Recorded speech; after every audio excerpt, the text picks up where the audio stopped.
اللہ نے بد نظری کی بھی اجازت، یعلم خائنۃ الاعین، اللہ فرماتے ہیں آنکھوں کی خیانت کو بھی وہ جانتا ہے۔ تو حلال کی طرف آؤ یار، اور معاشرے کی پرواہ مت کرو۔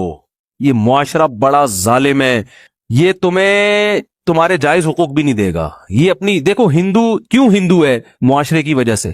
کلچر کہتا ہے کہ بتوں کی عبادت کرنی ہے، کہتا ہے کہ نہیں کہتا؟ کلچر کے آگے بچھے ہوئے ہیں بیچارے، پتھروں کے بنے ہوئے بتوں کے سامنے جو ہندوؤں کے فون آتے ہیں میرے پاس، کہتے ہیں یار ہم اپنے کلچر کے آگے مجبور ہیں، اگر ہم یہ نہ کریں تو ہمارے خاندان والے ہمیں نکال دیں گے۔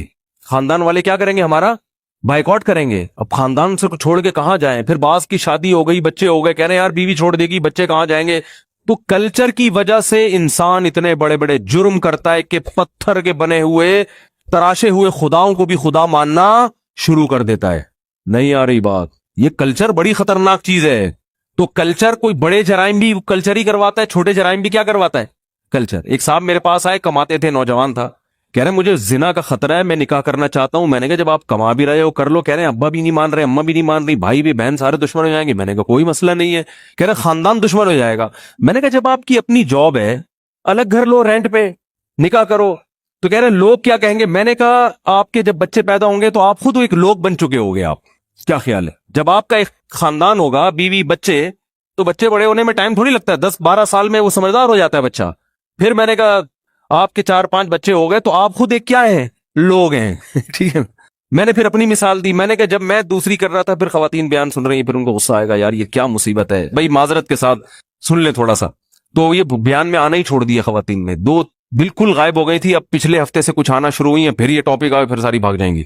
میں نے جب دوسری شادی کی نا تو سارا خاندان میرے خلاف تھا، اللہ ماشاء اللہ ایک آدھ تھے کوئی کہہ رہے تھے چلو، وہ بھی کھل کے حمایت نہیں کر رہے تھے۔ تو لوگ مجھے کہتے تھے لوگ کیا کہیں گے، لوگ کیا کہیں گے۔ اب اللہ کا شکر ہے میں خود لوگ بن چکا ہوں، میں خود لوگ ہوں۔ میرے ماشاءاللہ 14 بچے ہیں، 3 گھر ہیں میرے۔ اب جو میرا خاندان ہے، تھوڑے دنوں میں اپنے خاندان کا ایک فرد تھا نا، اب جو میرا خاندان ہے وہ میرے خاندان کا ایک حصہ بن جائے گا انشاءاللہ تھوڑے دنوں میں۔ نہیں آ رہی بات؟ بہت گہری باریک بات ہے، جس کا IQ لیول بہت اونچا ہوگا نا وہ اس بات کو سمجھے گا۔ پہلے میں اپنے خاندان کا ایک کیا تھا؟ فرد تھا، میں ڈرتا تھا خاندان یہ کرے گا۔ اب میری اولاد اتنی ہو گئی، بچے ماشاءاللہ اسپیڈ کے ساتھ بڑے ہو رہے ہیں، پیدا بھی ہو رہے ہیں، بڑے بھی ہو رہے ہیں، اور گھر بھی ہو گئے، ٹھیک ہے نا؟ تو پھر وہ سسرالیوں کو بھی ملاؤ، وہی تو میرا خاندان ہو گیا نا بھائی، وہ بھی سب ملا لو، وہ بھی تو اپنا ہی خاندان۔ تو اب ہوا یہ ہے کہ میں جس خاندان کا فرد تھا، تھوڑے دنوں میں رپورٹ آئے گی کہ وہ خاندان میرے خاندان کا ایک حصہ بن چکا ہے۔ نہیں آ رہی بات؟ بڑی خاندانی بات۔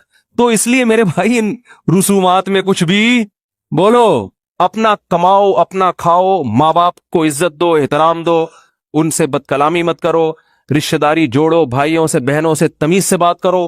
فالو ان کو نہیں کرنا۔ فالو کس کو کرنا ہے؟ اسلام کو۔ عبادت میں اسلام کو فالو کرنا ہے۔ حج فرض ہوا تو کرنا پڑے گا، چاہے ابا مانے کہ نہ مانے۔ کیا خیال ہے بھائی؟ نماز پڑھنی ہے ابا مانے یا نہ مانے۔ تو ایسے ہی ابا نے جو ہے نا بہت ساری چیزوں میں رکاوٹ بنتے ہیں، لیکن اللہ اس کی پرمیشن دے رہا ہے، تو آپ ابا سے بد کلامی مت کرو۔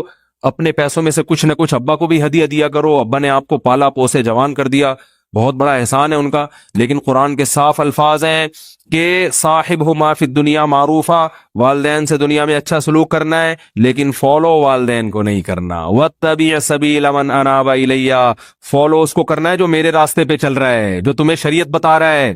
صحیح ہے نا؟ اگر مفتی طارق مسعود شریعت بتا رہا ہے تو اس مسئلے میں فالو کس کو کرنا ہے؟ ہاں ٹھیک ہے نا؟ اگر شریعت بتا رہا ہے بھائی پھر فالو اس کو، جو علماء شریعت بتا رہے ہیں فالو ان کو کرنا ہے۔ اس میں علماء کی بھی اتباع کا حکم ہے، علماء کی بھی، جو صحیح علماء ہیں، اہل حق علماء ہیں، ان کی اتباع کا بھی حکم ہے۔ تو اس لیے پرواہ نہیں کرو۔ اور ایک آخری بات کر کے بس اپنے اصل ٹاپک کی طرف آتا ہوں۔ آج میری سپیڈ زیادہ ہے، مجھے جانا ہے، میرا کیونکہ بڑا خاندان ہو گیا نا، تو ایک خاندان کا ولیمہ ہے آج۔ اب ولیمے بھی آ رہے ہوتے ہیں اتنے سارے خاندان، میں نے کہا جلدی جلدی نپٹا کے میں پتلی گلی سے نکلوں گا۔ تو آج سپیڈ اس وجہ سے میری تھوڑی سی آپ کو تیز بھی محسوس ہو رہی ہوگی۔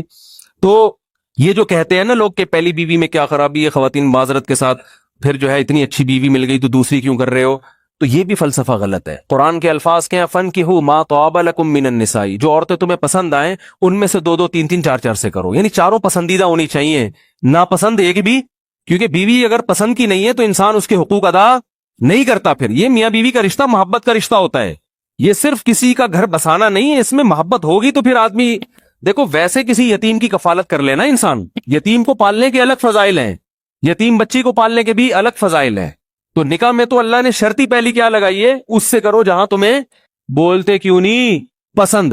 اب اس پر ایک اشکال ہوگا کہ پھر بدصورت عورتیں بیچاری کہاں جائیں گی, انہیں تو کوئی پسند ہی نہیں کرے گا. اس اشکال کے دو جواب ہیں. ایک بات یہ کہ آپ جس طرح کا چاہتے ہیں ضروری نہیں کہ آپ کو مل بھی جائے. پسند تو ہر آدمی کو لینڈ کروزر ہوتی ہے, لیکن چنچی کا کرایہ بھی بہت سے لوگوں کے پاس نہیں ہوتا. تو پھر ان کو اپنی پسند کا معیار کیا کرنا پڑتا ہے؟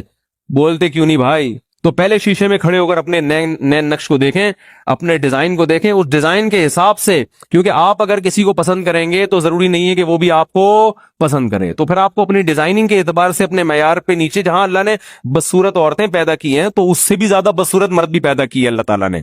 سمجھ میں نہیں آ رہی تو رہنے دیں, ٹھیک ہے. دوسری بات یہ کہ قرآن میں یہ الفاظ نہیں ہے کہ خوبصورت عورتوں سے نکاح کرو. قرآن نے کہا جو